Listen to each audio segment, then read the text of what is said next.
So let's chat. Our guest this morning, Franck Bideau, Exchange Resources, is with us. Good morning. Good morning, Ron. So tell me, what is Exchange Resource? Is that like 1031 exchange or exchanging phone numbers, or what are we exchanging? Yeah, that's what are we exchanging, right? So Exchange Resources actually is the name of our company. And we are what we call a qualified intermediary. So we facilitate. Qualified intermediary. You like that, right? Well, that's a fancy name. We have different terms. We're also an accommodator, if you like that better. But, okay. Yeah. So you accommodate qualified intermediation. Okay.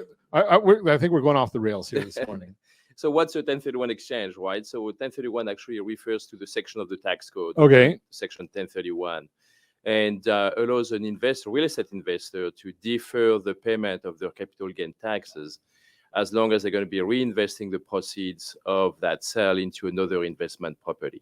So, Ron, for example, let's say you own a fourplex, right? You bought that fourplex years and years ago for $200,000. It's now worth $1 million, right?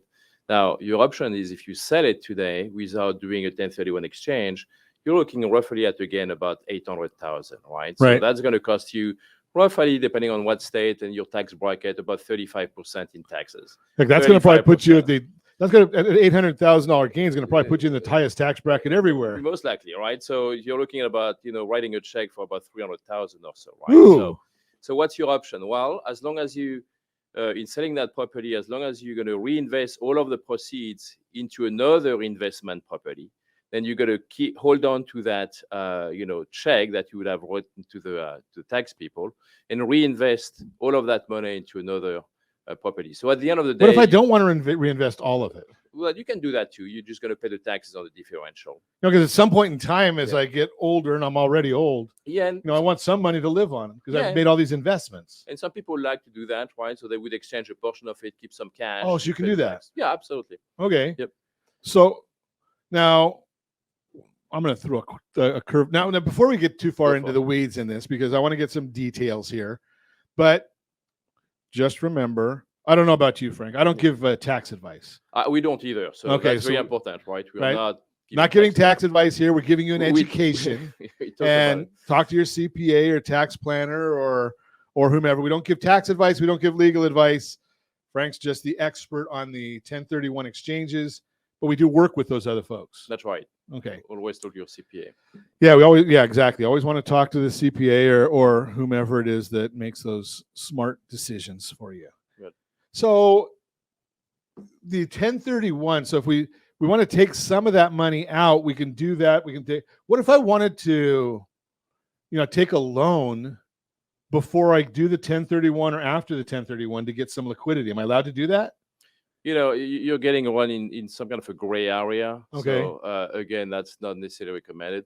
I mean, some people do that, but I think you would want to give it some seasoning and wait, at least a year or maybe a filing of a tax return. So in those kind of things, like you mentioned earlier, right, talk to your CPA, your tax advisor, to see if, what's best for you. But we don't really recommend that you start putting cash out just before doing an exchange. Yeah, you're right. Exactly. So you're not going to do it right before then. That would be a big red flag. Yeah, a big red flag, yeah. And we don't want to do that. We don't want to get into the gray areas. But if you're doing that now, and your plan is to do an exchange 2, 3, 4 years from now, I mean that could be an option. That might, because at some point you need to get something. You might even need to do some repairs on the property. Yeah, exactly. Yeah, and that's right. Okay. So there are all kinds of options in there and things that you need to be planning on, but. I think one of the big key words for the 1031 is it needs to be part of your overall financial plan. Exactly, right? And then remember one thing, right? The 1031 exchange, the IRS is looking at the intent of the taxpayer, right? So it's not a way to... The intent of the taxpayer. Exactly. It's not a way to evade money or never paying the taxes, right? But it's a great tool that allows you to reinvest and keep more of that money to your benefit, right? But like I said, we are not tax advisors, so always refer to your now the CPA. 1031, is it used a lot? Actually, it started about 100 years ago. It was a tool developed for farmers, exchanging farms and things like that. And 100 years, can you believe that? But wow. We are seeing a lot of people doing it. I mean, it's a great way to increase your wealth. And not pay Uncle Sam more than he's entitled to. So you're going to keep the money and, for some, maybe you can put that money to better use, right? Well, the reason I asked that question is we constantly hear that it's on the crosshairs of Congress, right? Every time they're doing some idea where they want to tax people more, they always seem to throw the 1031 as something that they're gonna abolish. That's right. Every time you have a change in administration, it seems like the 1031 is going, coming back on the table. Well, fortunately, this time around, we are safe again. But we invite you to be vigilant and listen to any kind of talk that could discontinue that. So the common and by the way, right, it's 1031 exchange is not a loophole. I want to emphasize that, right? It's part of the tax code. So it's very important to know. Yeah, well, it's got its own number even. Yeah, exactly. It's got its own number. So, when we come back, I want to chat with you more about this. What are the benefits? What are the rules? What are some strategies? And I don't want to cause trouble here, but can you go forward and backward? Continue our conversation. Franck Bideau, Exchange Resources, is with us this morning. As we mentioned in the last segment, before I start chatting with Franck, I do want to mention neither one of us are giving tax advice or legal advice. So go to the professionals for that. Franck knows about 1031 exchanges, and maybe he could throw a question or two out there for you to ask your CPA or tax planner when the time is right. So let's get back to it, Franck. What's the benefit of a 1031 exchange? I think one of the major benefits is to increase your real estate wealth over the year, right? Also diversification, we see that's a big benefit. Diversification, consolidation, increase your improve the return on your investments, and for to be a little more complex, we'll simplify this a little bit. But depreciation, one of the benefits of owning real estate, investment real estate, is that you can depreciate that asset every year on your tax return.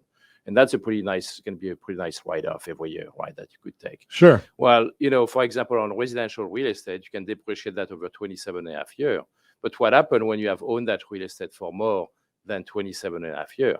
Well, you retire. You retire, but you don't get to take depreciations anymore, right? So by taking that equity, reinvesting it maybe in a newer property, then you can start a new depreciation schedule and again benefit from those depreciations. Okay. So write-offs every year. So you're gonna change that over and start that 27 and a half year clock again. Yeah, or add on to it.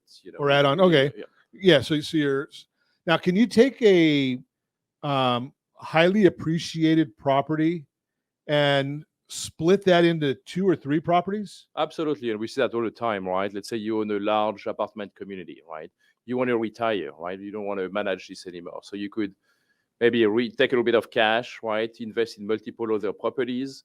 You have those investment vehicles like those Delaware statutory trusts you can invest into, where you basically don't have to manage the property. By the way, we don't sell those. Okay. But that could be a great vehicle to invest, to invest in. Well, I like the idea that when you're talking about here, because one of the things I've never, you and I have talked many times, and I'm not sure I've ever picked up on the idea of the diversification. So how do you? I mean, I'll give you an example. For today, investing in office building might not be the best way. Okay. Right. So you could take that equity, sell that asset, and maybe you're reinvesting it and splitting it into more maybe multifamily properties, or maybe triple net lease or things like that. Right. So you can take. So you go into an industrial property, something that's more desirable at the moment. Maybe like an Amazon warehouse or something like that, or a portion of it. Right? Sure. Okay. So you take that big apartment complex that you own, or that apartment building, or the community building. Yeah. Sell it, split up into different other real estate, assets. Now, how do you manage? One of the things that gives me pause for concern, I guess, is the timing of everything. You've got some very, very strict timelines and coordination in there. That's right. So your timeline. So basically, something to remember too. You have to set up your exchange before you close escrow on whatever you're selling or buying. Very important. Okay. And so then got to call you early. Exactly. So you prepare. And then once you close escrow on your property, then that's when the timeline starts. And then you're going to have 180 days to close escrow on your replacement property. But the first 45 of the 180 is going to be to identify specifically in writing what you are going to buy. So it cannot be vague, right? You cannot just put a bunch of, areas. You have to be, specific, put some address on that identification form. So be What very if, can you specific. change that address once you put it on there? So within 45 days, you can make any changes you want, but past the 45 days, whatever is on piece of paper stays. So there's no more change after that. So you have to stay within that time frame because you're not going to see any extension past that point, right? So it's very important. So do you see, I hear a lot of folks talk that's one of their big concerns with the product, with the program. But, it almost sounds to me like in reality that the vast majority of the people, they probably have identified the departing property. That's easy because they already own that. And the acquisition probably before they even go to start selling the departing properties. Am I? You're right. And that can be the challenge, right? So it always goes back to surrounding yourself with the right, real estate professional who understand how an exchange works, right? It's amazing to me that we're still getting calls every month, people who have had no clue their agent didn't even mention what the 1031 exchange could do for them. And they close escrow, they call us and say, hey, I'm ready. I heard about that program, but can I do it? I'm saying, I'm sorry, you can't. It's too late, right? So surrounding yourself with the right professional to plan ahead is important. Now, another thing, like in a market like we are in today, right, the inventory is very tight, right? So we are seeing more of what we call the reverse exchange. Reverse exchange. Where people, rather than selling your property first and buying the replacement later, then you actually could buy the property you want to, replace with first. You buy that first, and then you would sell what you have to sell later. So that could be a great benefit if, let's say, you happen to stumble on the property you want to buy, right now. So you can bypass a little bit of that stress to try to go and identify a property, especially when you have so much competition, or we are seeing now more, multiple offers and things like that. So reverse could be a good option for that. So I'll just throw a plug in for our friends at Geneva Financial.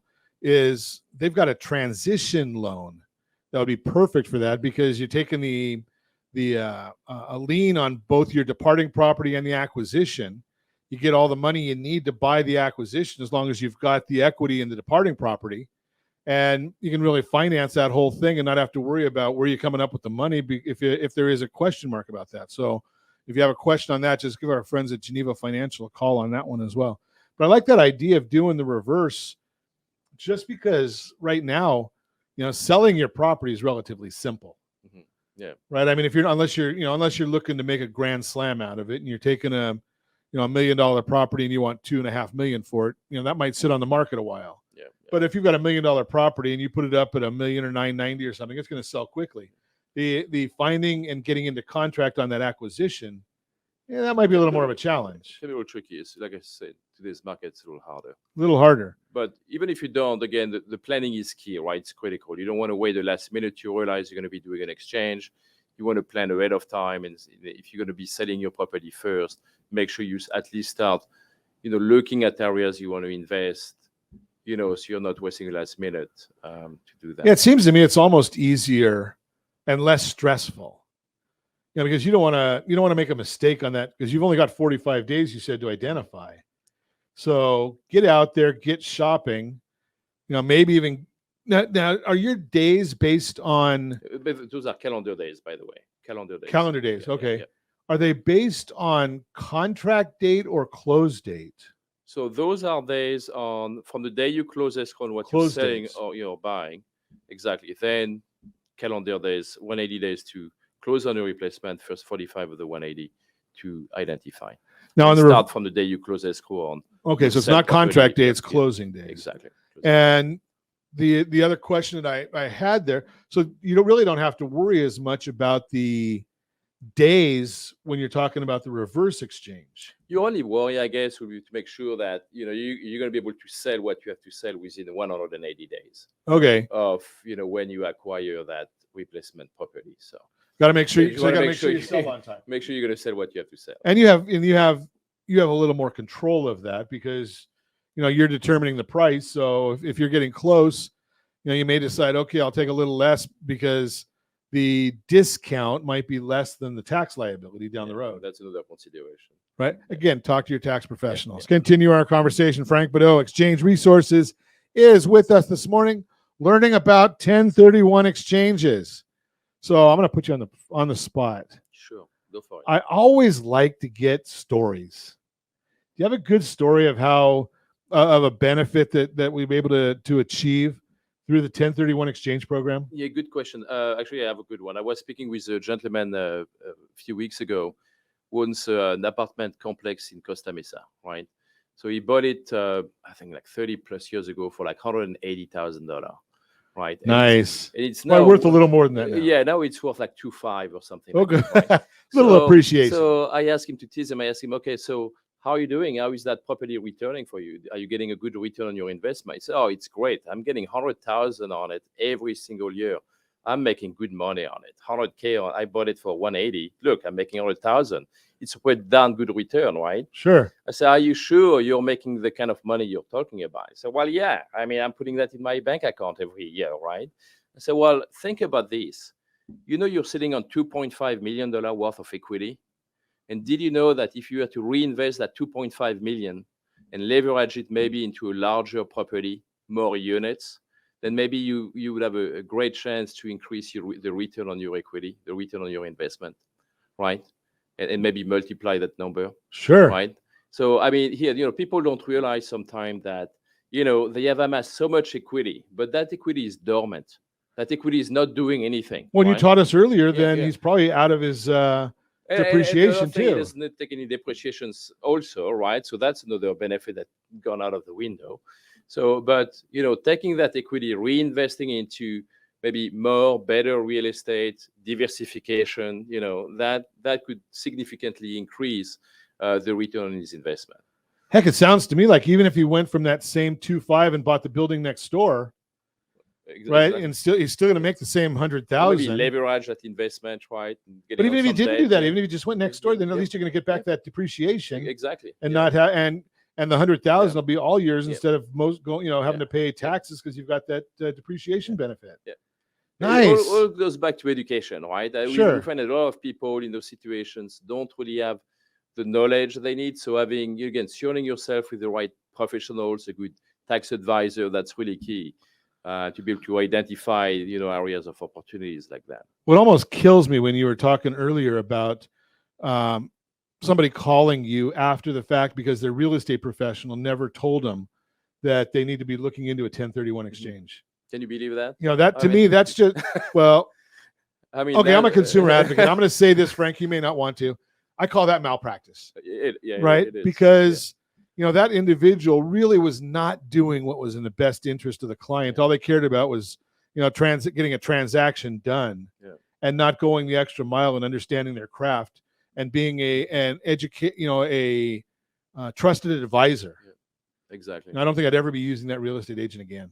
Yeah, I don't blame you. Right? I mean, because it's just lunacy. But we see that happen a lot with people just because they're going out there and they're trying to skimp on something. Mm-hmm. Maybe they got their dog walker's best friend's uncle to do this, and they've never done a transaction before, and it might be saving them, enough for buy a cup of coffee, but it just cost them, $100,000 or $200,000 in taxes. Exactly. So I would say for those listeners out there, if you own investment real estate, right, especially if you have owned that investment real estate for many years, there are options if you want to divest of those investments, maybe reinvest something more profitable. So the 1031 exchange is definitely, it's the solution for that. Well, one of the things you said there takes it even another step further is if you're an investor, that means hopefully you haven't got, you're in love with investing, not in love with a particular asset. Exactly. At the end of the day, right, you're looking at the return. Right. I mean, you're managing your stock portfolio. You're going to, make little switches here and there. Sure.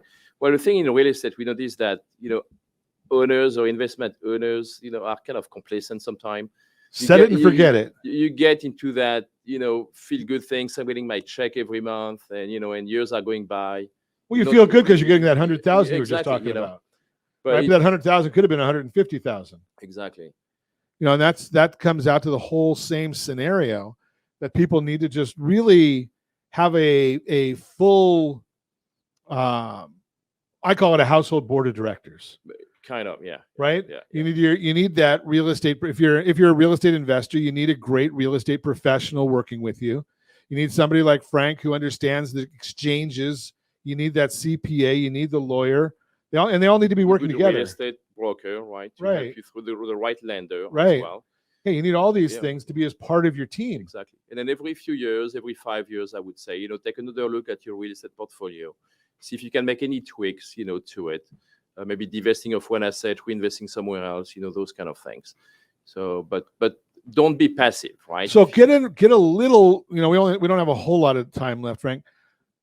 What are just a couple of the rules that can I take and sell my apartment building and buy Apple stock?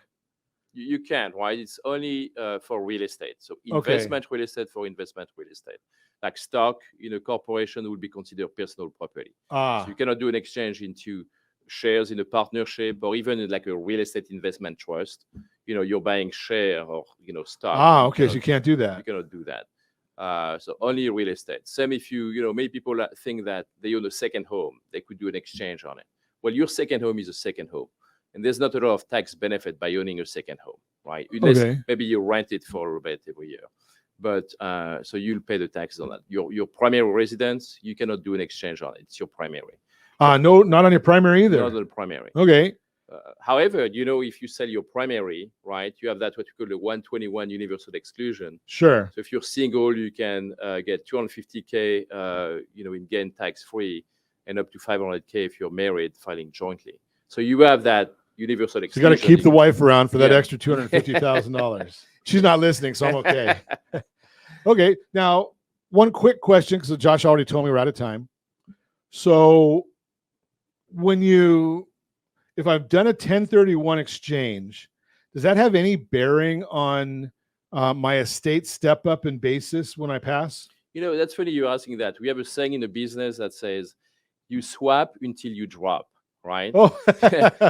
And I have so many friends like that. They started with the condo, many, many years ago. And now they are sitting on like $15-20 million worth of real estate, all of because of 1031 exchange. Right. Well, something magical is going to happen when you pass on. Right. Then besides you going to heaven, well, your kid's going to have a great day because they as long as everything is set up properly, they could inherit your assets. And they could sell everything the next day and pay zero taxes because of the stepped up in basis, right? So just by you passing on and going to a better world, then your kid could basically turn around, sell your assets, pay zero taxes. And in a sense, you beat the system. You just didn't get to enjoy it. And I better be nice to my kids because I don't want them to push the process along any quicker. Yeah. Great information. I appreciate you coming in, pleasure. Frank. If you want more information, you want to learn about 1031 exchanges, Frank does a lot of training on this as well. You can give me a call at 800-306-1990. I'd be more than happy to put you in touch with Franck Bideau. He's with Exchange Resources. I know where to find him. You know where to find me. And